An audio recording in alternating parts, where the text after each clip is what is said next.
جو وسعت رکھے اس پر حج فرض ہے۔ ابھی حج کس پر فرض ہے آج کے زمانے میں؟ کتنی مالیت ہونی چاہیے؟ جس آدمی کے پاس 15 لاکھ روپے ہو، 15 لاکھ روپے کی مالیت ہو، مثال دکان ہے اس میں موجود ہے۔ ابھی لوگ یہ سمجھتے ہیں جیب میں نہیں ہے، جیب میں نہیں ہے۔ بھائی یہ مقصود نہیں ہے کہ جیب میں ہو، آپ کی ملکیت کتنی ہے۔ مثال کے طور پر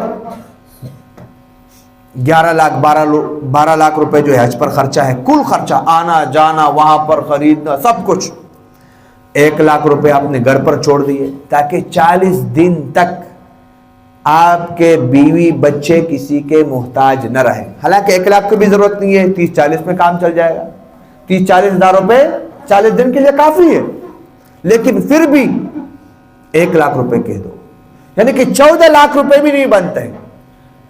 15 لاکھ روپے آپ مان لو، 15 لاکھ روپے آپ مان لو، آپ کے پاس موجود ہے، بینک میں ہے، آپ کے پاس موجود ہے زیورات کی صورت میں، آپ کے پاس موجود ہے، آپ نے شادی کے لیے رکھے ہیں، چاہے آپ نے زمین خریدنے کے لیے رکھے ہیں، آپ نے گھر خریدنے کے لیے رکھے ہیں، آپ نے دکان میں لگائے ہیں، دکان میں سرمایہ موجود ہے، کاروبار میں لگائے ہیں، کسی بھی صورت میں آپ کا باڑا چل رہا ہے، کوئی بھی کام آپ کر رہے ہو اور آپ کی کل ملکیت، کل مالیت وہ 15 لاکھ روپے بنتی ہے تو آپ پر حج فرض ہو چکا ہے۔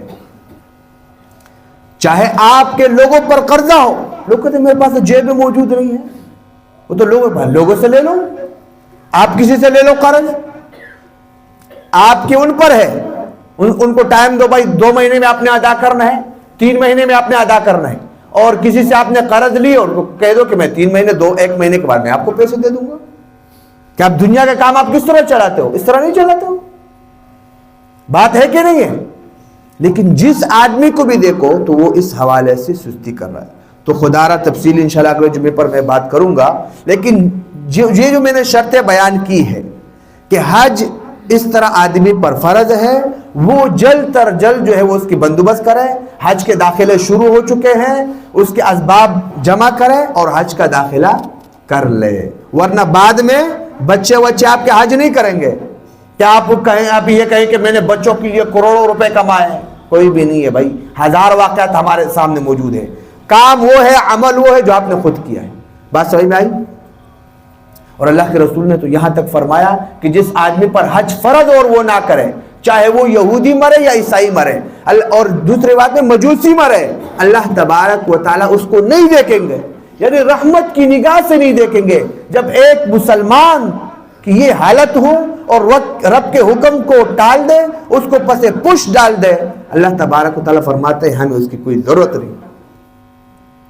وَمَن كَفَرَ فَإِنَّ اللَّهَ غَنِيٌّ عَنِ الْعَالَمِينَ، خداوند کریم فرماتے ہیں کہ جو کفر کرے یعنی انکار کرے کہ بھائی میں حج نہیں کر سکتا ہوں، نہیں کرتا ہوں، نہیں جا سکتا ہوں، اپنے دنیا کے کام مصروف ہوں، ابھی تو جوانی ہے، یہ ہے فلاں ہے، اور موت آ جائے دنیا سے چلا جائے، اللہ تبارک و تعالیٰ فرماتے ہیں میں ایسے لوگوں سے بے پرواہ ہوں، مجھے ایسے لوگوں کے عمل کی ضرورت نہیں ہے کہ آپ کے حج کرنے کی وجہ سے رب فرماتے میرے خدائی میں کوئی بڑھوتری آئے گی، نہیں ہے، یہ میرے اور آپ کے لیے ہے۔ تو کوشش کریں گے اس حوالے سے جس پر بھی حج فرض ہے وہ جلد تر جلد جو ہے اس حوالے سے اقدام کرے۔